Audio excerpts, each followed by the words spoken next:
So I had the pleasure actually yesterday morning of attending a meeting hosted by the OIG featuring in partnership with PIP, the Postal Innovation Platform. And I got the chance to hear this panel, very similar folks, talk a little bit in brief, and it was a fascinating encounter.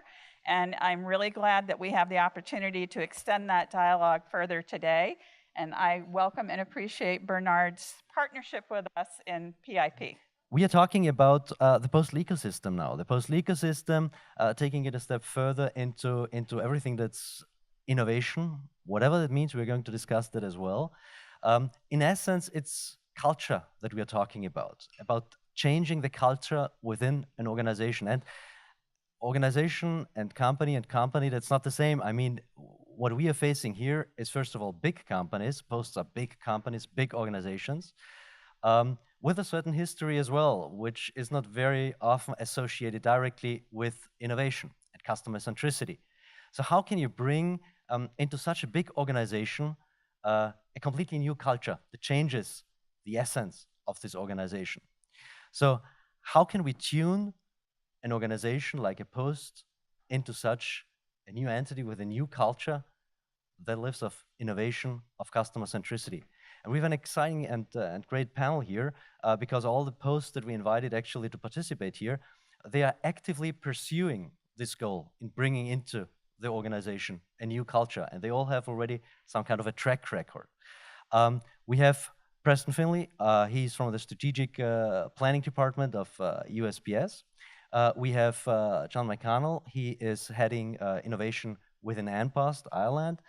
We have Lily Liu. She is heading customer centricity within Singapore Post. So we also going to hear not only the innovation aspect, but that's really a cultural change aspect you are after here. And we have Claudia Pletcher, and she's heading the very, very successful innovation department of Swiss Post. And as you may know, Swiss Post always comes out when there are researches or some kind of studies, which post is the most innovative one.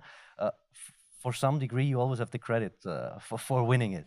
Okay, so I would say let's get started. The first one is Preston. Please, we are going to hear from you. And please, before you start, also say again a few words about your role and the role of your department within an organization. I think when we talk about innovation and changing the culture, it's quite important to understand what you can do within your department in order to do that. Please. So we're talking today about innovation key to creating a future-ready postal service. But I wanted to touch base, like a number of people did, a little bit of history just beforehand of where we've been the last 4 or 5 years, because we're not. Yes, I am. Thank you. So in the past, we haven't necessarily always been the words postal service and innovative in the same sentence. So, but we've changed that. If you really think about it, 4.5 years ago, the position that the Postal Service was financially, the deficit that we were facing, and it was really going to require decisive action and quick action to be very nimble and much more innovative than perhaps we've ever been. Postal Service has always been innovative, but it's taken time. And we didn't have time in this situation. We really needed to respond quickly and to act quickly. So how do we do that? For us, all the posts, to a certain extent, one or the other, were facing the same challenges worldwide. They all had financial shortfalls. They were all trying to adjust to new models. And as the electronic diversion was stealing away some of the cream of the crop and the first-class mail and the margins that come with that, and they were looking to other spaces. So digital services, hybrid services, and financial services, and some have different options in those spaces. And we have different regulatory models and different legislative environments. So we all had to adjust to the worlds that we exist in to try to stay within our mandates, but also be successful and provide value to our national populations. So for us, we are obviously large, very large as far as a post goes, and we deliver now 47% of the world's mail based on UPU statistics. That was only 40% a few years ago. So our slope of decline on first-class mail must be a little bit less steep than maybe some of the other posts. But we've been able to maintain that to a certain extent, which is a good thing.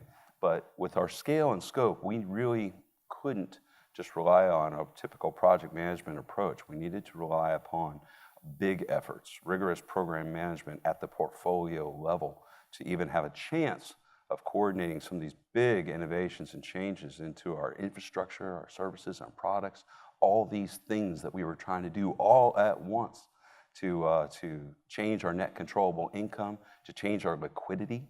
For those that recall, we had very, very short periods of time in there where we had very low liquidity. And that has fortunately changed over time to the point where we actually have a little bit of money to invest, and we'll discuss that shortly. But just touch base on a few of these for those that remember and maybe those that don't. The post plan was adjustment to hours, right-sizing the hours to match basically the needs of the local post office to cost savings activities. We also had, of course, enhanced direct door mail, the every door direct mail. EDDM gave opportunities for local merchants and advertisers to take advantage of the power of the mail and get into the mailbox with their flyers and their circulars and their menus. And then we also had, of course, we've had advanced big changes in our advanced product visibility for mail and for shipping, wholesale changes there. And but a long time ago, they made a decision to kind of go with this hybrid model, and they realized that we needed to step it up. And in fact, all the customers that we were trying to woo were demanding it. And we've spoken at large, at great length about Amazon and their customer experience. 2 to 3 days shipping is not going to work for them. They need to be able to know exactly when and where they're going to get their product and what time you're going to get it. 2 to 3 days doesn't meet their customer needs. So we had to adjust, and of course then they were doing early post, early bird, which became Sunday delivery later. And all these changes that required massive adjustments inside. So we use the basically a rigorous program management, which we call DRIVE, which is delivering results, innovation, value, and efficiency, and to try to drive these changes across the whole organization, because it takes every element of the organization to implement any of these. So that's only 4.5 years ago. We actually had a net controllable income last year, so which has put us in a position where we can make investments to the future.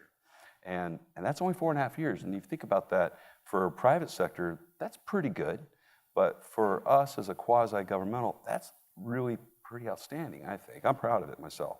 I was in the DRIVE office at the time, so I could take a tiny little pat on the back for helping with some of that. So moving forward, but how do we look at the future? That's what it's all about. Matt and I were talking about this earlier, was all the lenses that we have to look through when we're trying to evaluate the competitive landscape, the market. We got the customers, we got technology, we have industry partners, we have the legislative and regulatory aspects, global post market. What are all the other posts doing that are so cool that we would like to either emulate or to learn from them on? Sync Post has done some amazing, Swiss Post, Irish Post, but as Bernard was putting it, Swiss Post has been the first on many things, and including one of the first to fly in drones and so forth, so on. So that was pretty exciting. Sync Post has completely changed their model. It's amazing.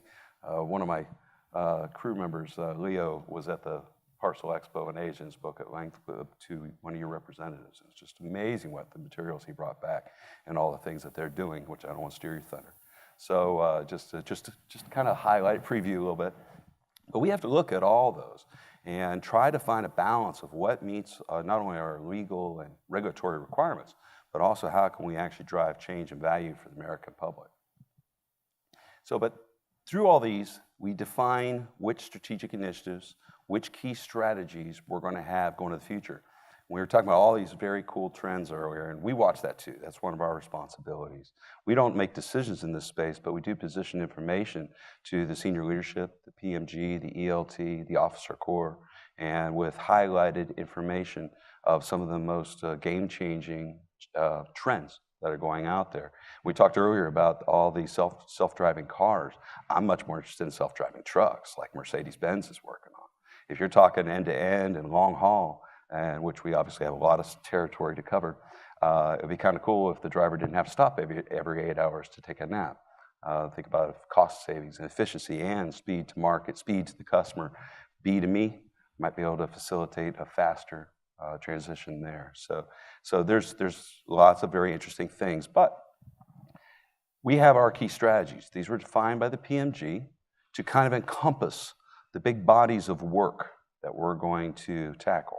So we have, of course, focus on the customer, which for us, we're a strategic initiative that is under that bucket. is basically to build a world-class customer care process. So for us, that's many places. We touch people in all sorts of locations. So obviously there's the PAUSE survey, which is newly redesigned. It's still constantly going through iterations to try to improve it. But that's try to get some insights on our retail experience and how we can make it better. The BSN survey for all those business service clients that make big drops and whole truckloads or at least pallets. How do we make that experience better for our customers? Of course, the Customer Care Center, which we've stood up and brought back into the Postal Service as opposed to being a contracted source, is constantly changing. More sites are being stood up. Little specialized sites are being set up for here and there to handle certain issues. It's still evolving, but it's getting a lot better. And then, of course, our delivery survey, which shows that last mile, that B2Me, that whole approach, and whether we're delivering what you need when you need it. Because to be honest, I mean, there's a number of folks in here that know this space really well. And if we can't provide the service at a price point and with consistency, they'll turn off whole zip codes all at once. Whether it's some of the folks that we work with, like UPS, FedEx, or it's Amazon, any of these, if we can't get the right price point and we can't get it there when we say we're going to get it there, we're out. It's a competitive landscape, and it will shift to somebody else. So we work very hard and try to look at all the trends of the world and see what we can leverage to do better. We're continuing to work in that space. Engage and empower employees. Where does it all start? For all of us. So just as a little teaser, I'm actually leaving this group in 2 weeks to go be the employee engagement ambassador to headquarters because I believe so much about employee engagement. It's where it all starts. It is the opportunity for everything the Postal Service to be better. Because if our employees are engaged and excited and fully involved, we're going to give better customer experience, we're going to be more efficient. Everything we do, to me, centers on that. So that's why I've actually stepping out a role I love to do another job that I think I'll love. So there's a little bit of leap of faith there. And I will be supporting that initiative specifically. Innovate faster. So we've innovated faster than we probably ever have in the last 4.5 years, and it's not enough. We have to get even faster.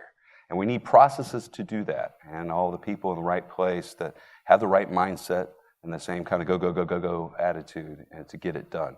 And we're working on that, and stay tuned. Invest in future platforms. That is the obvious ones. We have some money to spend, and we have some very obvious needs. We'd like to be able to dabble, I think, I know I would, to play in some of the more 10-year out things, but we have some pressing needs now on vehicles for advanced package processing equipment because we have to be able to deliver on time at a good price point. So there are some investments that we need to make now and capabilities we need to build that take priority. So that is what we're focused on at this point, but it's also to the points that were made earlier about big data. There's a lot of people who have big data, but we got a whole lot of big data. We get it all the time, every single mail piece, all the time, all through history. So it's we have a lot to leverage, and we need to at least leverage what we can. So it's that whole Esri conversation that was going on with Wolfgang earlier. Which pieces do you need to tell you the story and to take action? So for us, it's been trying to get the scans right to provide good customer visibility, but also to all of our mailers and shippers who demand that as well. They need to know right where it's at and where it went off track and whether we're really meeting our commitments and fulfilling their needs.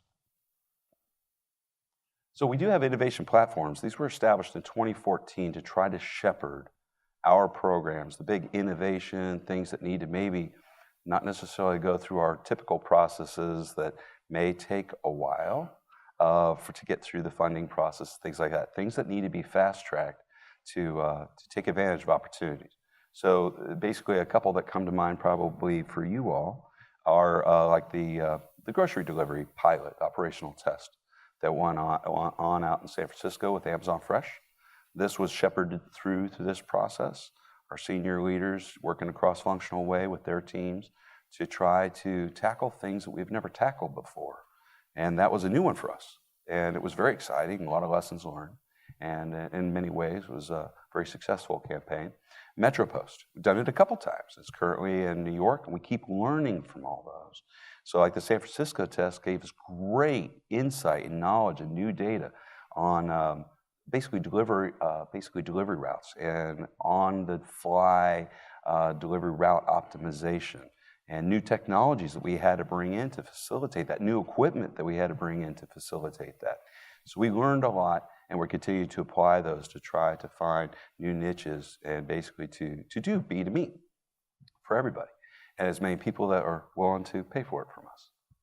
So, but basically in short, I mean, I just want to remind everybody, we've done a lot for our organization in a fairly short period of time.